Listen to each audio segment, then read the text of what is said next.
सद्गुरू श्री ब्रह्मचैतन्य महाराज गोंदवलेकर यांचं प्रवचन 28 एप्रिल. खरी तळमळ लागली म्हणजे संत भेटतो.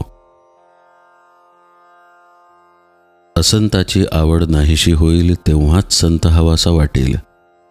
विषय आपल्याला त्रास देतात, पण ते सोडावे कसे हे समजत नाही. जंगलात सापडलेल्या माणसाप्रमाणे आपले झाले आहे. आपली वाट चुकली आहे असे ज्याला वाटेल तोच जंगलातून बाहेर पडण्याची वाट विचारतो. आता वय फार झाले, काळाच्या स्वाधीन होण्याची वेळ आली. रामा, तूच आता तार. अशी तळमळ लागली तरच संत सहवास लाभेल.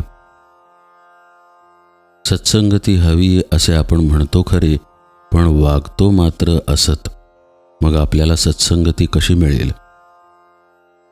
स्वतःला कसे विसरावे हे कळण्याकरताच संताला शरण जावे. आपले विस्मरण म्हणजे भगवंताचे स्मरण. वडील दूर आहेत, त्यांचे पत्र नाही म्हणून काळजी करतो, पण जन्मापासून भगवंत दूर आहे त्याची तळमळ का लागू नये? आपण नामस्मरण करतो, पण ज्याचे नाम घेतो तो कोण असा विचार करतो का? विषय सोडल्याशिवाय राम कसा भेटणार? रामही हवा आणि विषयही हवा, हे जुळणार कसे?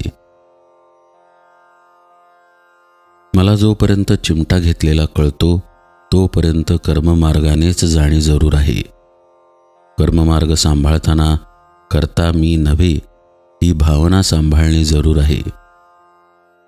जो खरा अनुभवी आहे तो बोलणारच नाही, आणि बोललाच तर तो अगदी थोडे बोलेल. तो उत्तम होय. अनुभवी खरा, पण नाईलाज म्हणून जो बोलतो तो त्यापेक्षा थोडा कमी समजावा. कोणीतरी बोलल्याशिवाय लोकांना कळणार कसे, म्हणून हे लोक कमीपणा पत्करूनही पुष्कळ बोलतात. परंतु अनुभव नसताना उगीच शब्दपांडित्य करणारे हे अगदी खालच्या दर्जाचे होत.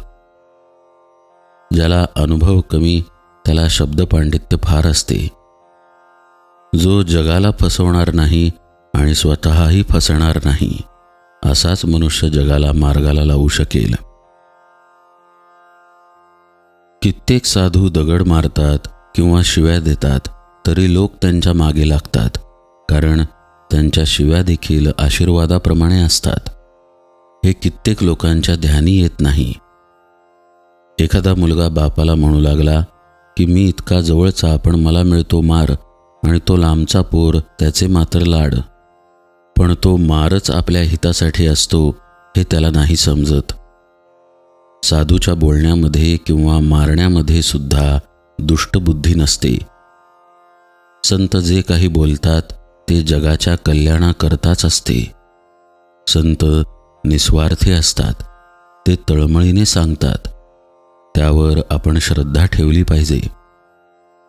संताच्या सांगण्याचा खरा अर्थ आचरणानेच कळेल. संतांच्या संगतीत आपण गेलो की आपले कर्तृत्व संपले.